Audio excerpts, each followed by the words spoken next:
یہ پہلا pride of office ہے جو کسی پاکستانی کو کویت میں دیا.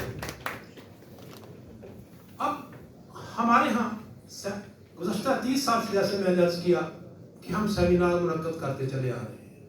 اس کے علاوہ ہم بچوں کے مابین کچھ سپیچز بھی کرواتے ہیں, ٹیبلو بھی ہوتے ہیں, اور ایک ہم نے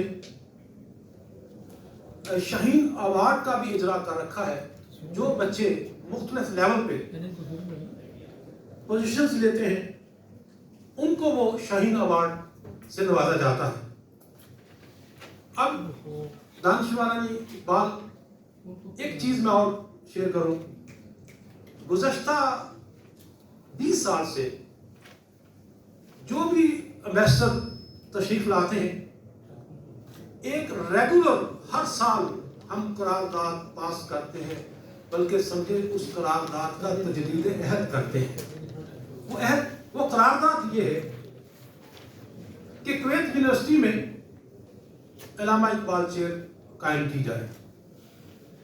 اس پہ ہمارا جو ورکنگ ریلیشن شپ ہے ایمبیسڈر صاحب کے ساتھ, کویت یونیورسٹی کے ساتھ, اور پاکستانی کمیونٹی ان کویت اس کے اخراجات برداشت کرنے کے لیے بھی تیار ہے. بہت سا کام فکر اقبال کے حوالے سے وہاں ممکن ہے. ابھی ہم مائل پرواز ہیں. اب ٹارگٹ یہ ہے کہ جلد از جلد ہم فکر اقبال کے حوالے سے وہاں کویت یونیورسٹی میں اپنے پاؤں جما سکیں اور اقبال چیئر کو قائم کر سکیں. تو یہ سلسلہ ہے وہاں پر جو ہم کرتے چلے آ رہے ہیں.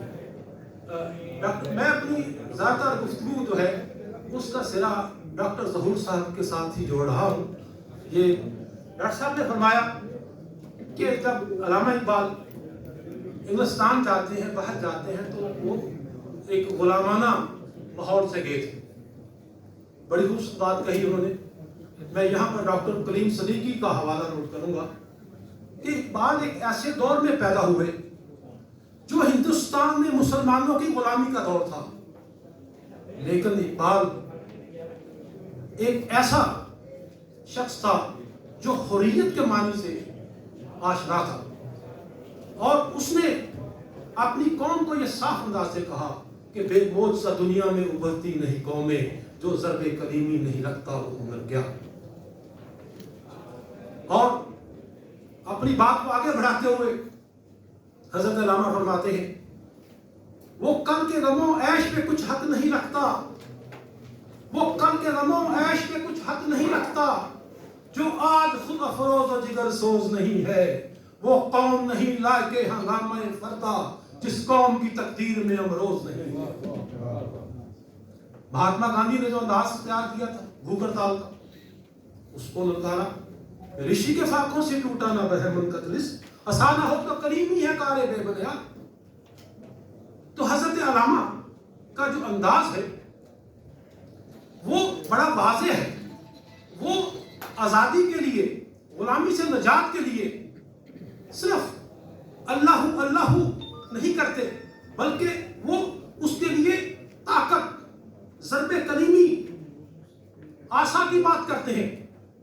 وحدت کی حفاظت نہیں بے قوت بازو, آتی نہیں کچھ کام یہاں عقل خدا دار, اے مرد خدا تجھ کو جو قوت نہیں حاصل, جا بیٹھ کسی غار میں اللہ کو کر یاد. حضرت علامہ تو آج کے جو اس دور کے مدارس تھے انہی سے نانا تھے. جو سبق شاہی بچوں کو پڑھایا جا رہا تھا وہ خاک بازی کا تھا, اور حضرت علامہ نے اپنے کلام میں اس کی نفی کی ہے. اور اسی طرح میں آخر میں, کیونکہ مجھے یہ اشارہ مل رہے ہیں کہ بات کو ختم کیا جائے, تو علامہ کے اصل مخاطب جو ہیں وہ ہمارے نوجوان بچے ہیں جن سے علامہ کو توقعات تھی, اور ان کے لیے انہوں نے دعا بھی کی ہے کہ ان بچوں کو بالو کر دے, اور اسی کے ساتھ قوت عشق سے ہر پست کو بالا کر دے, دہر میں اس میں محمد سے اجالا کر دے.